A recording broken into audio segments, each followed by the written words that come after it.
This story begins in the quiet suburbs of a small American town. A young family, John and Emily Harper, along with their 8-year-old daughter Sarah, had just moved into an old Victorian house. The house looked cozy, despite creaking wooden floors and antique windows that seemed a little cloudy. But the very first night it became clear, something was wrong here. Emily woke up to a strange sound, like someone slowly running their fingernails along the wall. She turned to John, but he was fast asleep. The woman thought it was the wind and tried to go back to sleep. The next day, however, the strangeness continued.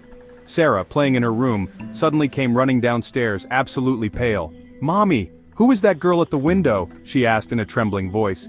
Emily looked out the window, but of course there was no one there. She thought Sarah had just imagined it, but the girl insisted. The girl in the white dress was standing at the window looking straight at her. Over the next few days, the strangeness began to intensify.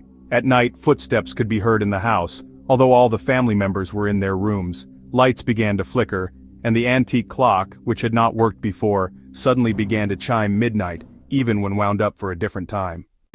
One day John went down to the basement to check the electrics but found something strange. The words, "She's waiting," scratched into the walls. Emily couldn't stand it and called a local historian to learn more about their house. What he told her made her shiver. It turned out that over 100 years ago, the house had been home to a family whose daughter named Mary had tragically drowned in a well in the backyard. After her death, strange things began to happen in the house. It was said that Mary's spirit stayed there, waiting for someone to help her. Sarah kept seeing a girl in a white dress. One night, as the family was about to leave this house, they heard a loud knock on the door. When John opened the door, there was no one behind it, but on the doorstep lay an old doll with her name carved on it, Mary.